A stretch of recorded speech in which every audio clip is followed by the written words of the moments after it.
Welcome to Echo Trade. This is Jeff Roth, and today we're here with Howard Hansen from LindeHansen, and we're talking about their Contrarian Value portfolio, which they are offering within Echo Trade. So a little background on Howard. I think 30 plus years of experience.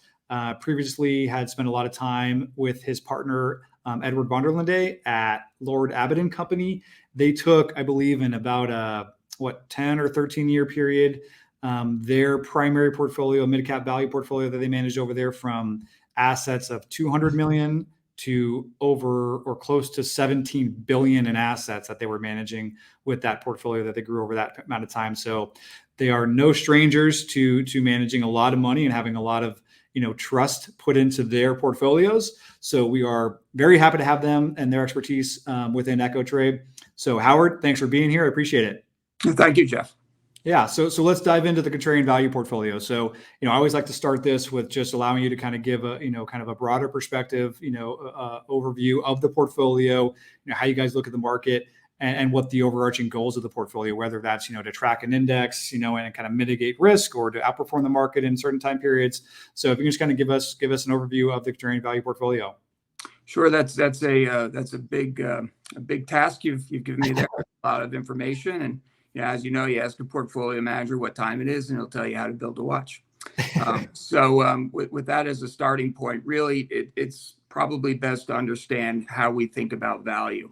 And why we term ourselves contrarian value investors. It was told to me once upon a time that the difference between a growth investor and a value investor is the growth investor is willing to pay any price for what will be. A value investor wants to pay the proper price for what has been. And so when we start looking at the market, we're looking for companies that have actually performed well over time. They've had a history of success. They've been able to achieve some level of return on invested capital. What creates interest for us, though, is when they inevitably hit that, rake in the road, and they have a trouble, and the earnings are under pressure, the sales may be declining, and something has happened to cause those historical returns to fall. So we're looking for a business, and once that happens, generally, the stock price is going to follow. If the earnings are under pressure, if the returns are down, the stock price is generally down as well. And what we try to do is identify those businesses as a contrarian, where we can identify the problem, understand the problem, have confidence that management is in the same place and has a strategy in place to actually turn the business around. And so while the market may be saying one thing, through our research, we're trying to understand what's going on, have a different point of view, and take a contrarian stance. So we're not just contrarian to say black is white and white is black. What we're going to be doing is relying upon our research, our experience, and making our informed decision that the business isn't as bad as people say, that there is opportunity for it to improve and usually get back to where it was historically. Got it. So you're looking, you're not looking at small new companies, maybe, kind of on the venture capital side, right? Where you're looking at, that massive growth. You're looking at existing established companies that have a long track record of good returns for their investors and revenue, but they've hit a down period. And so the broader market is looking at this as, the price has dropped, but you see that as an opportunity depending on those certain factors. And, whether it's macroeconomic factors or whether it's leadership or the direction of the company that, hey, this is a short-term, fall in revenue, whatever it might be, that the price of the company, but you see it getting back to that wherever it was historically and even beyond that. Correct. Yeah, perfect. And so I guess talk about what the goals are. I mean, so that's kind of what kind of companies you're looking at and how you're looking at the market. But within the portfolio, I mean, are you looking at, short-term holding periods to 6 months where you're looking to outperform the market, or are you looking for longer term and kind of tracking indexes but mitigating risk? It sounds like you're really more kind of looking for a longer term outperformance by identifying these companies that are undervalued at the given time which you guys enter. Talk about that. That's all fair. One of the things that we do is we're really stock pickers, so it's stock by stock. And like what we like to say is that we're always going to be diversified at the portfolio level, but somewhat concentrated in the individual names. So our portfolios are going to hold maybe 30 or 40 stocks. We're going to own those stocks for a number of years. Generally, when a company falls on hard times, it takes a while for it to bottom out. It takes equally as long for people to appreciate it going forward. So many times we'll buy into a company, we'll own the common stock. We're looking for it not to go up 10 and 15% and trade it out. We're looking for something that's going to double, triple, quadruple over a 5 to 10 year time frame. And a lot of times these businesses are good businesses that you want to own at a good price. When they get to a fair price, sometimes it's worth continuing to own them because your returns will be coming from perhaps a dividend, which is growing, as well as the earnings, which can get back on a growth track. One thing that, when you think of value versus growth, I gave the little cliche earlier, but value guys want their businesses to grow as well. So we're not looking for companies that aren't going to grow. We're looking for businesses that are good businesses. They've got opportunity to grow, but for whatever reason, they're currently out of favor and depressed from a valuation standpoint, which gives us our ability to control risk. So a lot of times people talk about controlling risk. They're really talking about risk relative to a benchmark. When we approach our portfolio, we look at each individual name and say, what's going to happen if everything goes wrong here? And so we evaluate it from a stock-by-stock basis, trying to minimize risk by understanding the businesses that we own, as well as buying them at the proper price. Yeah, I mean, you answered a couple of questions that I was really going to dive right into in terms of, what you guys are doing to mitigate risk. But so the kind of the secondary question to that is, that the fact that you're entering at a value position is a risk mitigating factor in and of itself, it sounds like. But not every position you take is going to be correct. So, and it sounds like, when you're looking at these longer time horizons, you're probably, withstanding some dips in that price and that upward movement.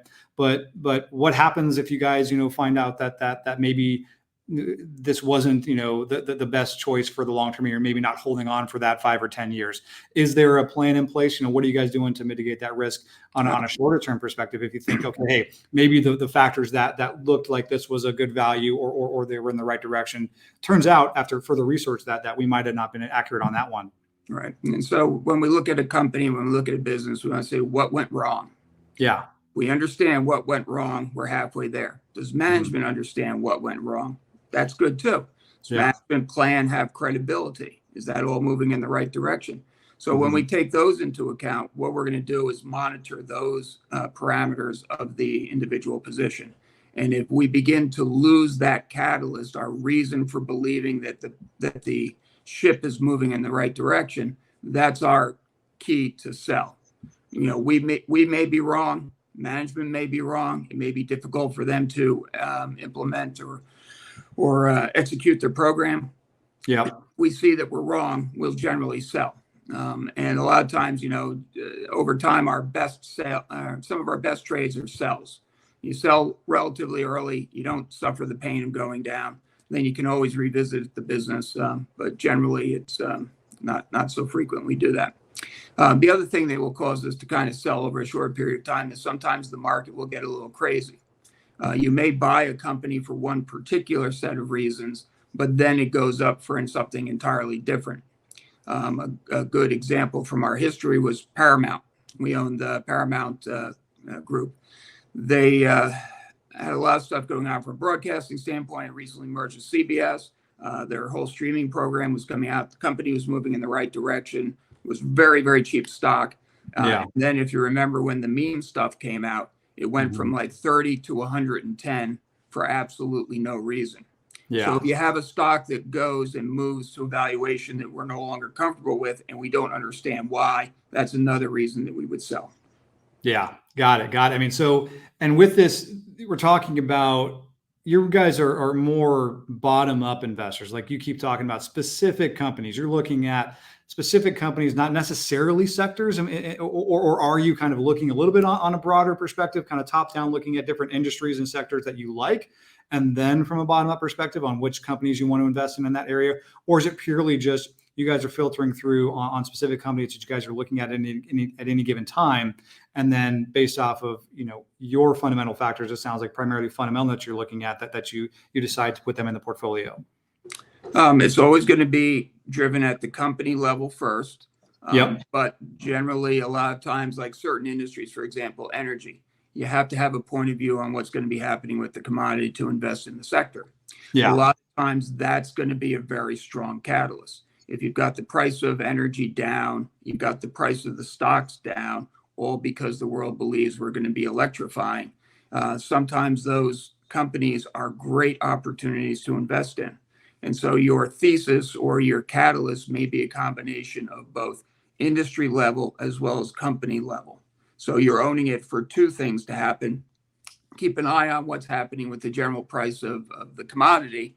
But, we want to be sure that the business that we're owning and the company we're owning has stuff going on inside it as well. So that if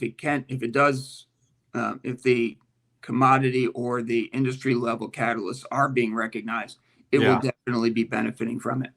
Got it. And so can you talk just a little bit more quickly on your process? Because I know you guys, I think, have a proprietary process that you guys are looking. So, how many companies are you looking at any given time? You're obviously taking a look at what's in the portfolio and making sure you keep a close eye on that. But I'm sure you're looking at, other companies outside of the portfolio that could be added at any given time. So what does that kind of world look like, that scope, in terms of how many companies you're looking at any given time, and how much time do you spend on a certain name before you decide to put it in the portfolio? All right. We have a valuation model that we use that incorporates about 1,400 stocks. And we, to make, without getting a little too complicated here, but what we try to do is for each business, make an estimate of what we believe their normal earnings would be. So if we have a company, we'll call it XYZ company, and historically it has always done a 12% return on equity. We take today's equity, we apply 12%, we say that's what the normalized earnings are. What kind of growth can that business drive based upon its historical inputs? That's the growth rate going forward. Does it pay a dividend today? Yes, it does. So we've got growth, we've got earnings, and we've got dividend. And we can plug those into a valuation model and then rank our universe into deciles. And we look for the companies that are trading at the bottom part of that valuation tier. And those many times are the value stocks that have something going on. It's the business that historically has earned 12% that's currently earning only an 8% return on equity. And people have seen that decline, and they don't want the stock, and it trades off. And so it's not being valued for its intrinsic value, which is really, it's a 12% return on equity business. Yeah. So you do have, a bit of a quantitative side to it, where you're filtering based off of, these specific factors. And then, out of the universe of 1,400 or so names, you're filtering them through that. And then you guys can look at, a much smaller number of companies to determine what you guys want to put in the portfolio.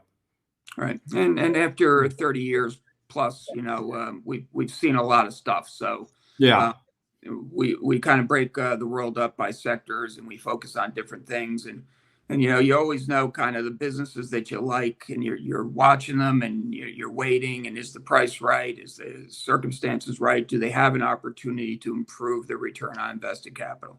That's what we really want to do. We want to buy businesses that have that opportunity to return more to their shareholders than they currently are. Yeah. I guess finally, I mean, you've been doing this for a long time, partnered with your partner, Edward, for a very long time.